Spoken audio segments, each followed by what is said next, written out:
Boa noite, irmãos.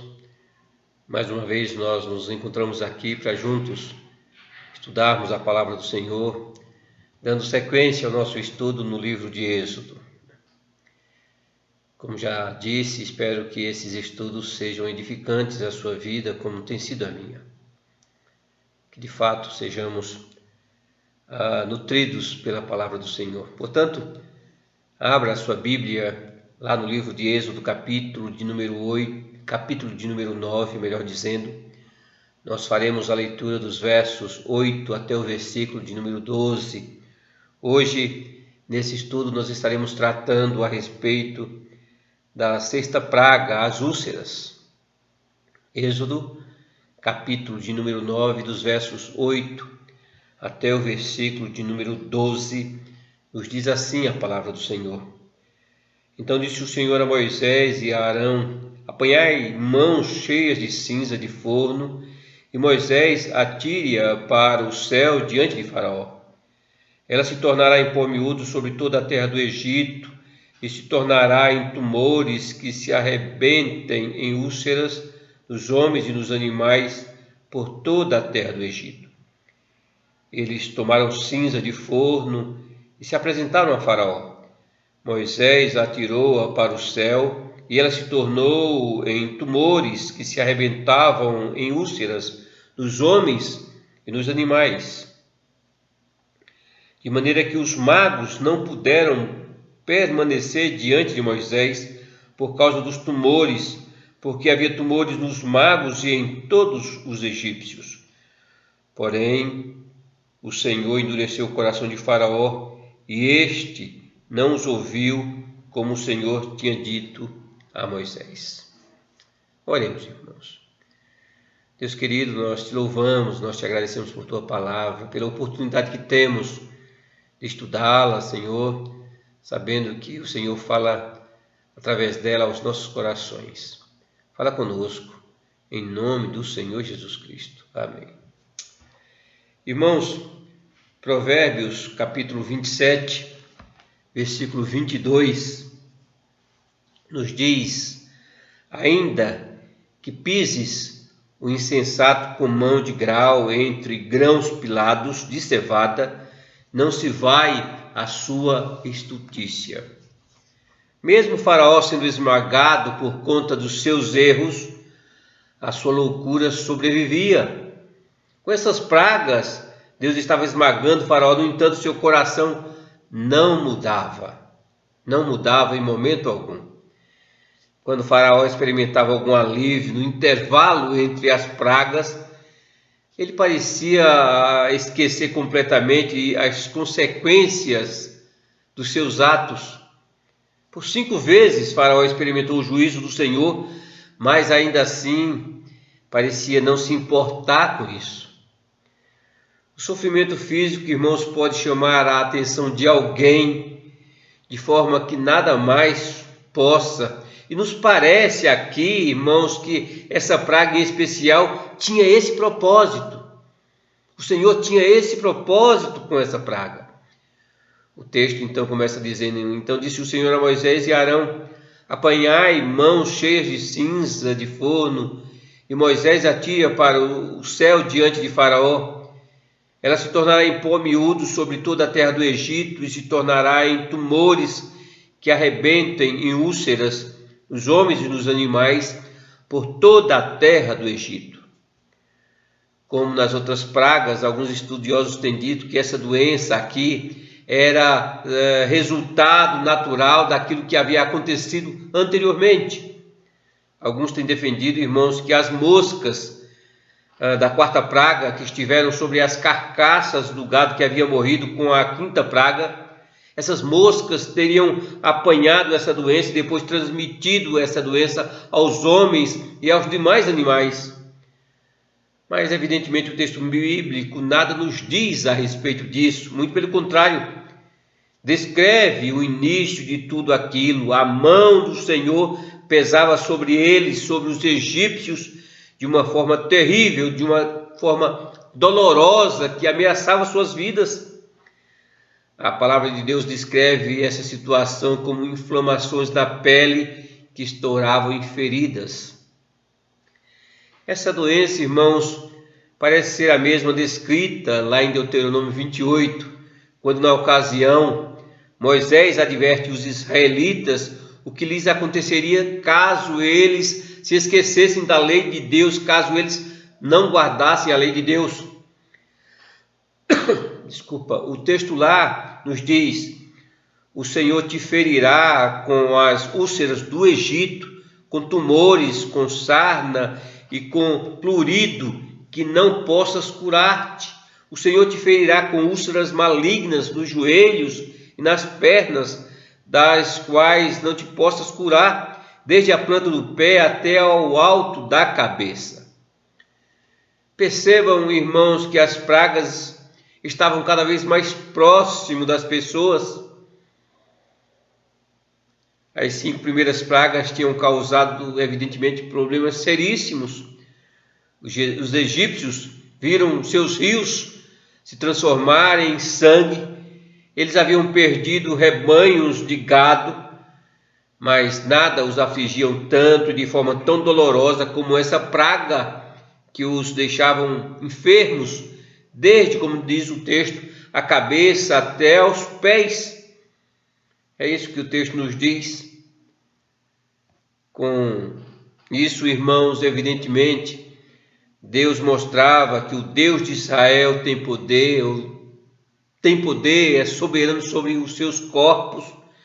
E certamente esse era um aviso para aquilo que ainda iria acontecer.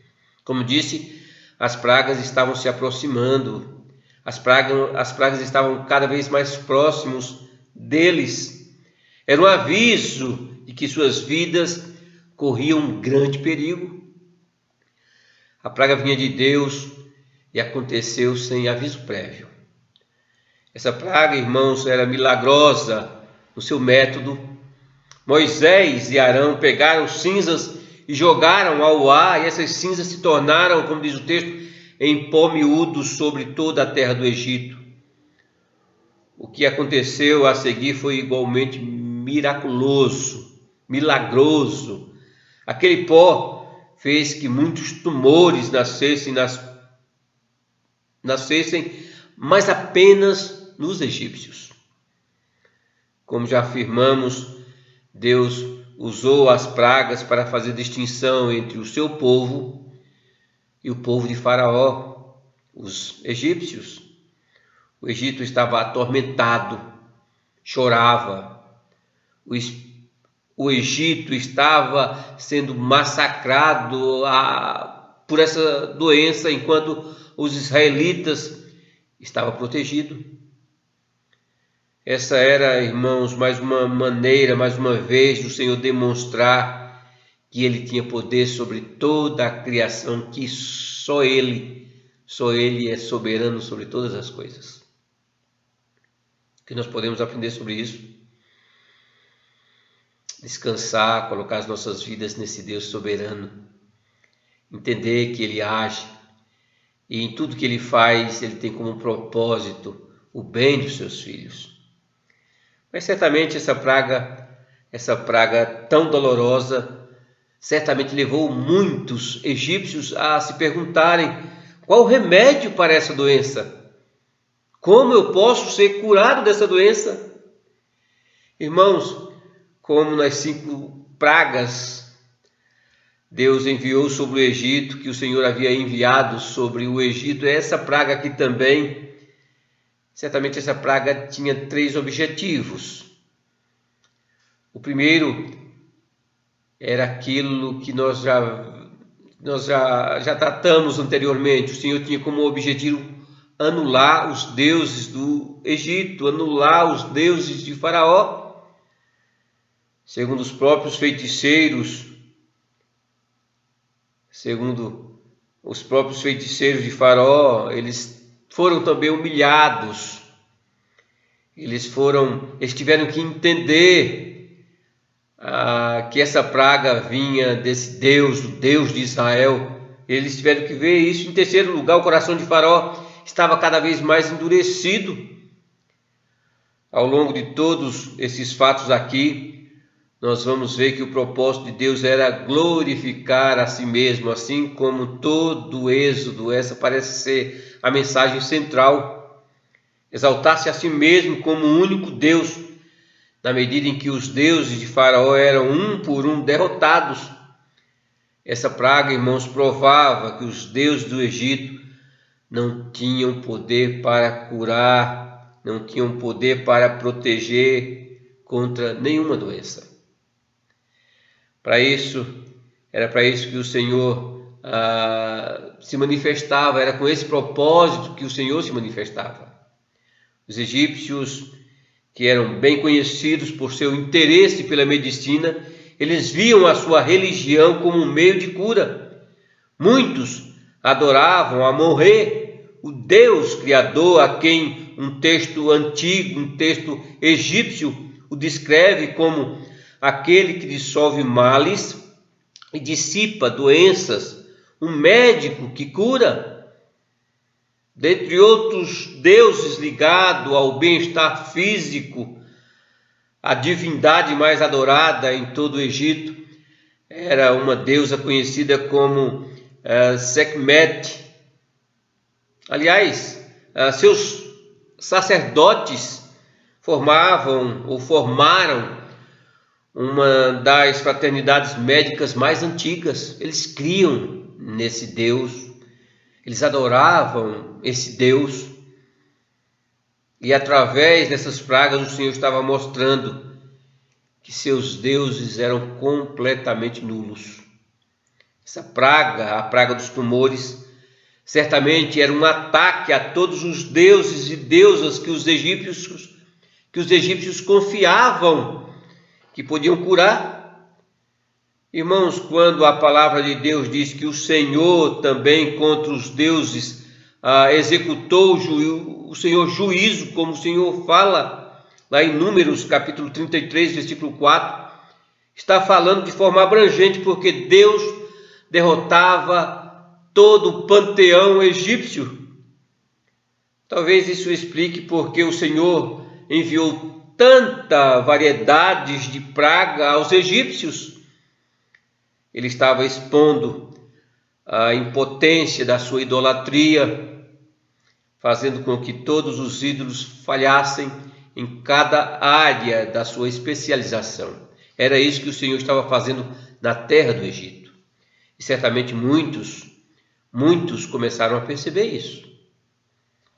O texto diz que os egípcios estavam cobertos de tumores, e nessa situação eles descobriram que os seus deuses não podiam curar, que os seus deuses não podiam aliviar. A tentação, irmãos, de se inclinar a esses deuses também é real em nossos dias.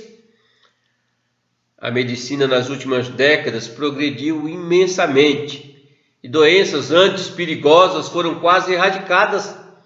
Nas próximas décadas, os cientistas podem descobrir curas para doenças como a AIDS, câncer, coronavírus e outras tantas doenças. Como resultado do conhecimento avançado do corpo e suas diversas doenças, é tentador, irmãos, fazer da medicina um objeto de fé, e muitos têm feito isso. A maioria das pessoas vão ao hospital acreditando que serão curadas. No entanto, nem sempre isso funciona, nem sempre é assim. Ainda não há cura para a morte. Não há. Sempre que somos receitados por médicos ou entramos como pacientes numa sala de cirurgia ou começamos a fazer uma quimioterapia, devemos lembrar que toda cura vem de Deus e que somente Ele é o Senhor do corpo.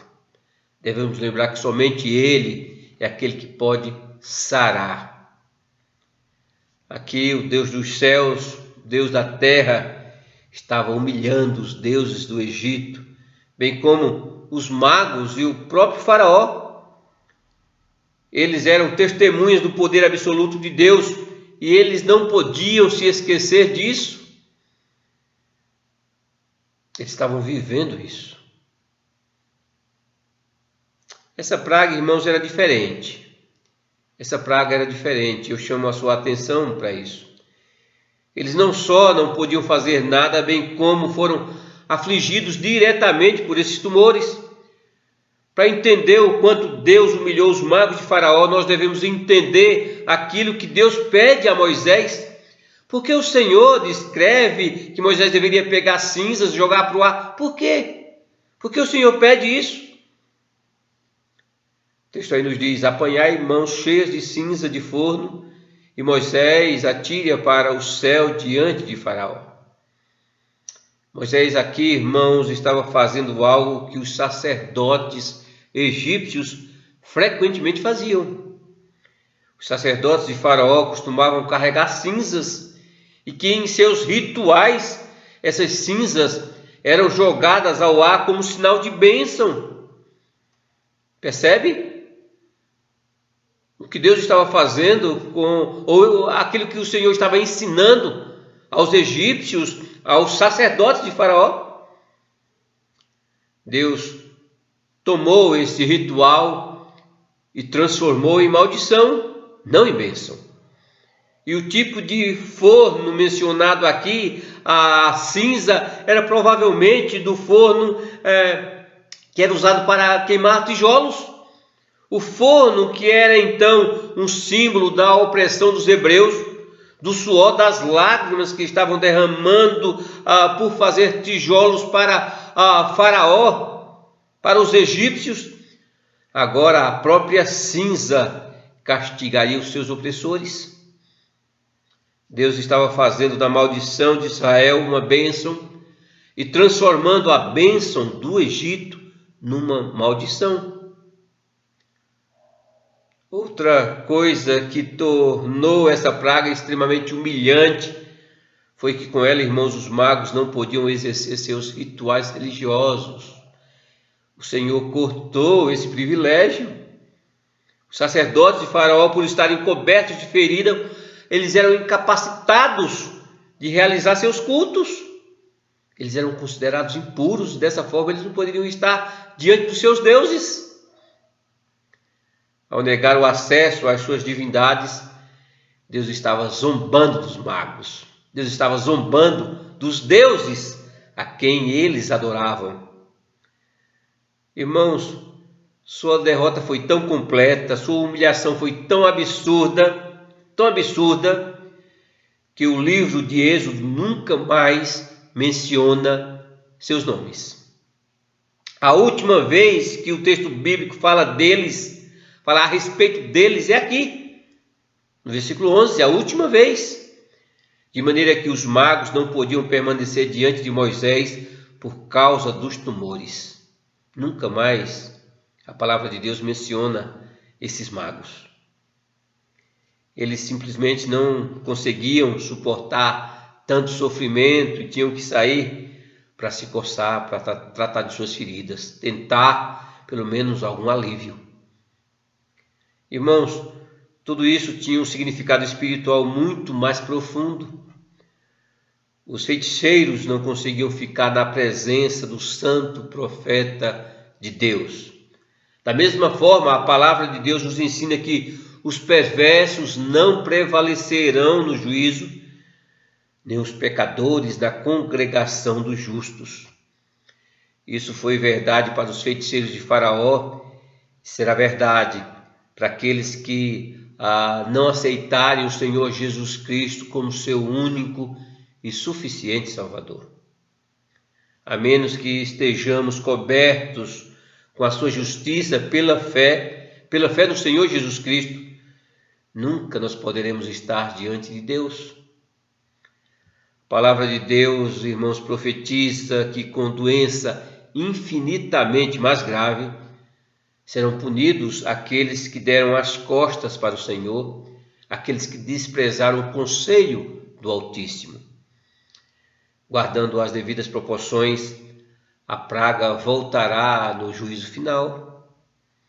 Falando a respeito desse tempo, João, lá em Apocalipse, ele diz: saiu, pois, o primeiro anjo, derramou a sua taça pela terra, E aos homens portadores da marca da besta e adoradores da sua imagem sobrevieram úlceras malignas e perniciosas.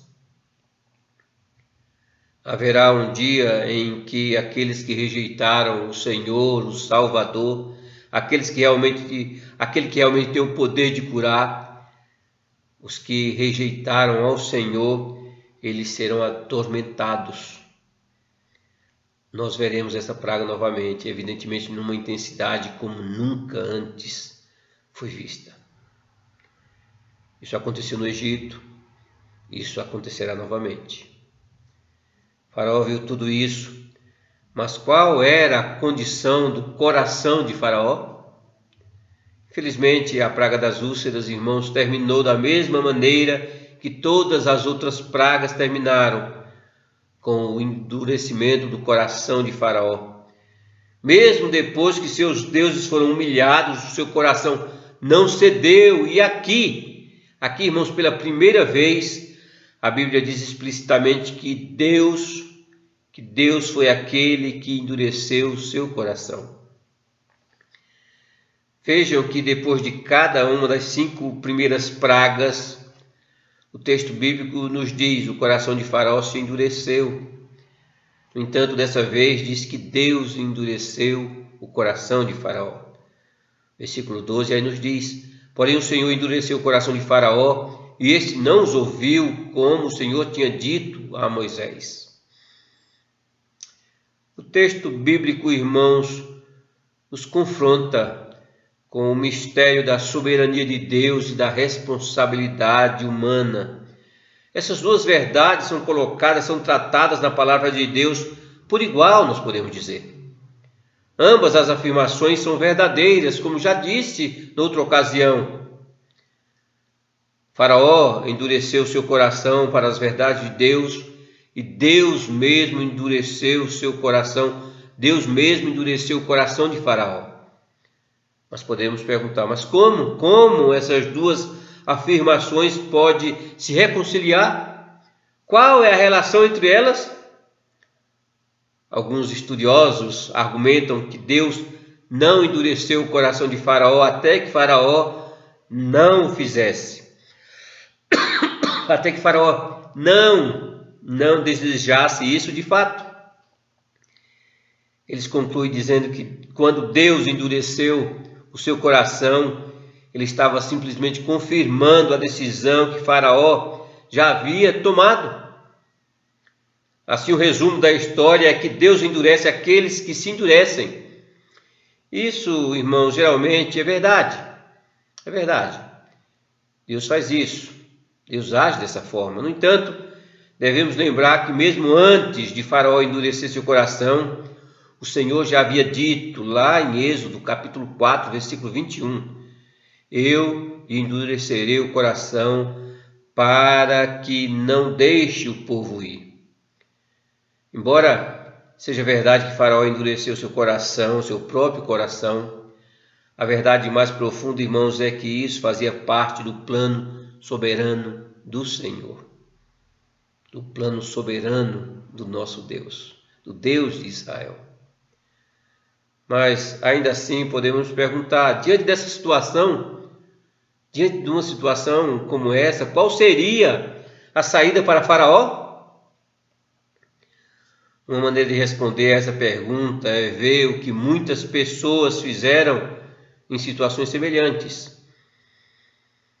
A palavra de Deus contém muitos exemplos de homens e mulheres que lidaram com doenças graves, mas ainda assim não endureceram seus corações. Pelo contrário, foram pessoas que se voltaram para o Senhor, se voltaram para Deus. Foram pessoas que estavam sempre prostradas diante do Senhor, apesar da situação, louvavam e engrandeciam o nome do Senhor. Todos nós, evidentemente, conhecemos a história de Jó. Ele foi acometido com uma doença bem parecida com essa. Perdeu todos os seus bens e os filhos que tanto amava, mas ainda assim, ele continuou louvando ao Senhor. Isso aconteceu porque Jó entendia que Deus era soberano Deus é soberano sobre a doença, o Senhor é soberano sobre a saúde, sobre todas as coisas. Jó entendia isso. Quando sofremos, irmãos, em vez de endurecer o nosso coração, devemos aceitar a vontade do Senhor, devemos descansar nos seus braços, sabendo que a nossa vida pertence ao Senhor, que a nossa vida está em suas mãos. Faraó deveria ter feito o que fez Jó. Em vez de endurecer seu coração, ele deveria se entregar à vontade soberana de Deus e reconhecer que, de fato, só o Deus de Israel é o Deus verdadeiro. O faraó poderia ter seguido, por exemplo, o exemplo de Davi, que por causa dos seus pecados disse a Deus: não há partição na minha carne por causa da tua indignação, não há saúde dos meus ossos por causa do meu pecado, pois já se elevam acima de minha cabeça as minhas iniquidades, como fardos pesados excedem as minhas forças, tornam-se infectas e purulentas as minhas chagas por causa da minha loucura. Normalmente, irmãos, não é possível saber com precisão porque Deus aflige com uma doença uma determinada pessoa em particular. Não sabemos exatamente por quê. No entanto, todas as doenças, indistintamente, são uma oportunidade para renovar o nosso arrependimento, para examinar o nosso coração, para nos consagrar ao Senhor, para estarmos mais próximos desse Deus, o Deus das nossas vidas. Davi usou esse momento como uma oportunidade para a renovação espiritual e faríamos bem se atentássemos ao seu exemplo. Abordando aqui, irmãos, a questão humana, Faraó deveria ter feito aquilo que Davi fez. Ao invés de endurecer seu coração, ele deveria ter confessado o seu pecado, deveria ter reconhecido, porque ele, como já disse, ele estava na primeira fila. Ele viu as grandes maravilhas do Senhor como mais ninguém viu. Outro exemplo do que Faraó deveria ter feito foi o exemplo de Naamã. Naamã era comandante do exército sírio e, como Faraó, ele também não conhecia a Deus. E como Faraó, ele tinha uma doença muito grave e ele era leproso. No entanto, ele soube que havia um profeta de Deus que poderia curá-lo, poderia ajudá-lo. Depois de sair um tanto contrariado da presença do profeta Eliseu, ele se submeteu àquela condição, mergulhar 7 vezes no Jordão, ele foi restaurado.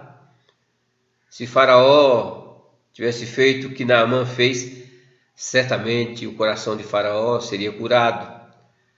Foi precisamente por isso, irmãos, que Deus nos revelou a sua palavra. O Senhor fez isso para que o nosso coração, para que nós não tivéssemos o mesmo comportamento que teve Faraó.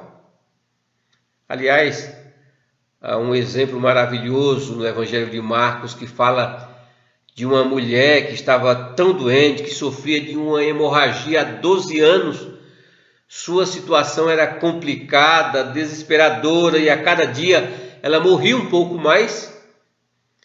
Diz o texto: e muito padecer à mão de vários médicos, tendo desperdiçado tudo quanto possuía, sem contudo nada aproveitar, antes, pelo contrário, indo a pior. Mas em seu desespero, ela sabia que alguém poderia curá-la, então ela afirma: se eu apenas tocar suas vestes, eu serei curada. E logo que isso aconteceu, o texto diz, e logo se lhe restaurou a hemorragia, e logo se estancou a hemorragia e sentiu no corpo estar curada do seu flagelo. Ela não apenas foi curada, mas também ouviu o Senhor dizer: filha, a tua fé te salvou, vai-te em paz e fica livre do teu mal.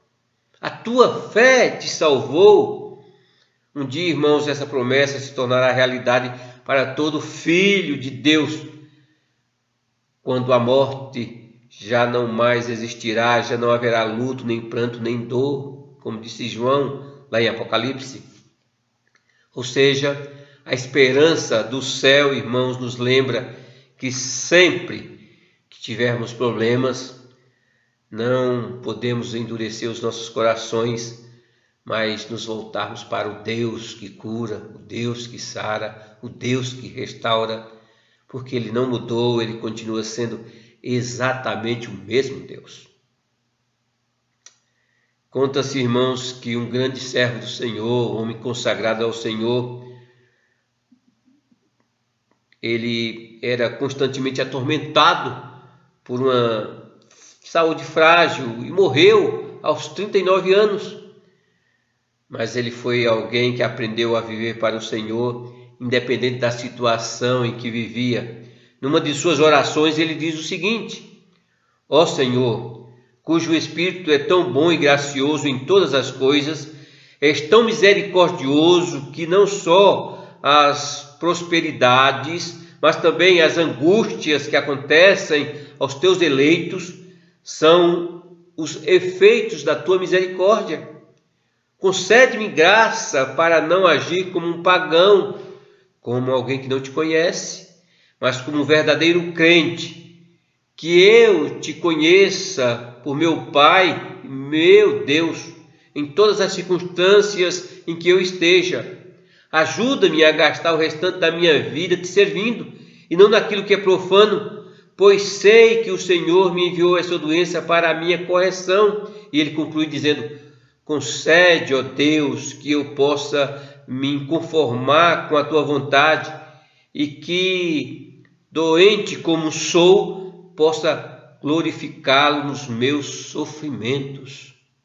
Irmãos, só fala essas coisas, só expressa essa esperança quem de fato confia no Deus soberano, quem de fato tem o Senhor como Senhor da sua vida.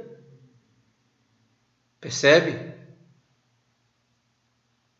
O Senhor certamente vai usar todas as circunstâncias para que nós cheguemos, irmãos, àquilo que chegou, à conclusão que chegou esse grande servo do Senhor, para que eu e você glorifique ao Senhor em toda e qualquer situação.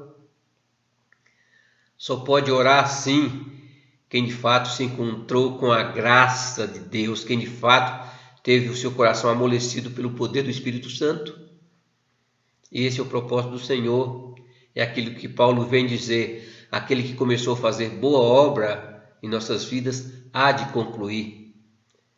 E concluir, irmãos, é chegar nesse entendimento de que de fato as nossas vidas pertencem ao Senhor e que devemos honrá-lo em toda e qualquer situação. Irmãos, que a nossa fé seja fortalecida e que a cada dia, a cada instante, Deus seja glorificado. Deus que tanto nos ama, Deus que nos ama com amor eterno, seja glorificado. Busque o Senhor, busque verdadeiramente o Senhor e descanse em seus braços, vivendo você em toda e em qualquer situação, vivendo assim para a glória do Senhor.